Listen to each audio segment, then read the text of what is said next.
God, I just did a video about needing help to try to go on with them trying to destroy my health and my brain.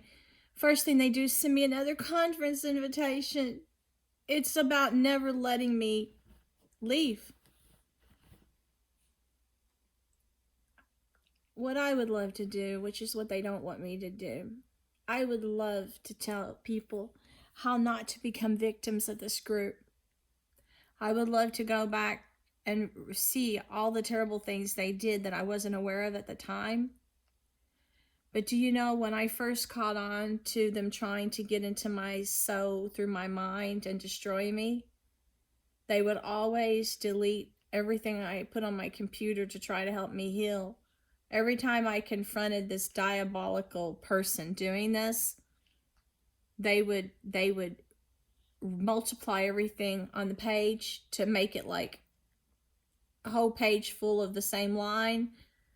So it kept me confused. And every time I'd create things, they would put viruses in my computer to destroy the evidence, and they would blow out hard drives. And at that time, I was young. People say people can't see in your computer. There's no such thing as hacking. When these people were doing it, I say they talked to me instant message and they moved my cursor around, and they're telling me they're going to take document files before they did.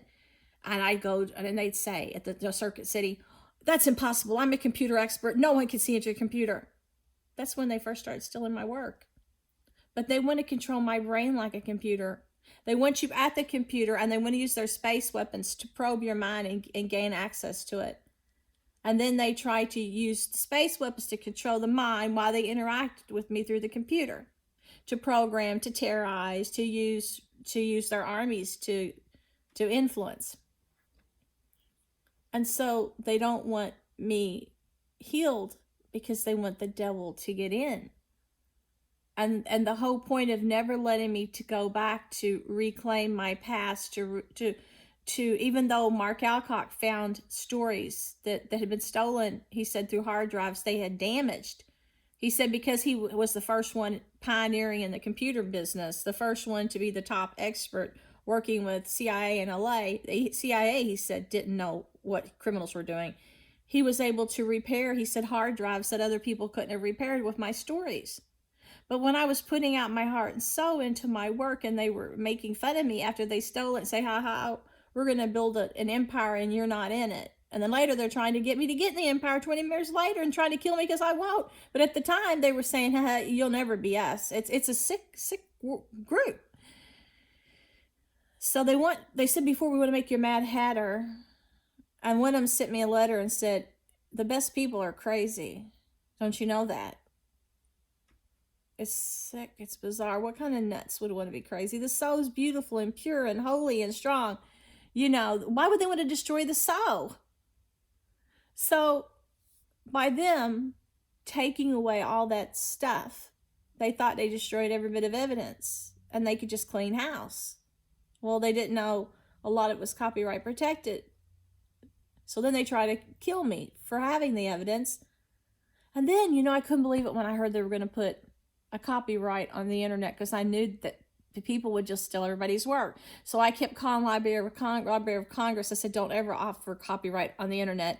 All you're doing is feeding the thieves. And then when I published my story, they kept stealing every order. And then I paid $1,000 one time in books and to be in a special promotional magazine that they give out to clients to boost your work. I couldn't understand not one book order. And I found out, they said later, we were sending the orders someplace else. So we were emptying out your shopping cart at Zulon. Don't you know that we can send work to others? And I found out the people that they were sending work to, a lot of them were Satanists, or they were totally anti-Christian. And then, this is crazy. I hate to even talk about it. They stole a lot of my stories. So I thought, well, Avon is something that lets me get out in the community so I can get back out in the world and try to get some confidence after all this abuse and them trying to destroy my whole self-worth. And they didn't want me to have self-confidence, and they didn't want me to make money. So they stole my gift baskets. I put together hundreds of dollars worth of baskets I arranged. And they stole some of them.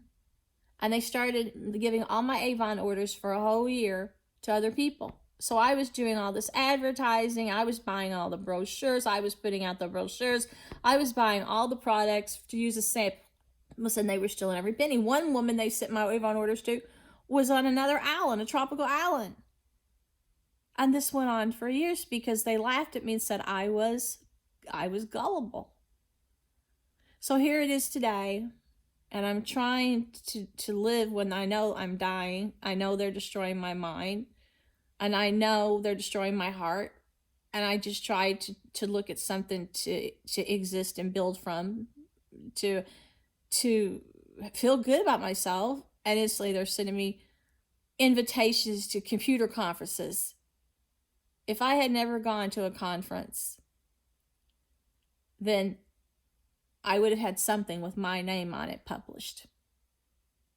But these people will never let me be successful, and they will never let me recover.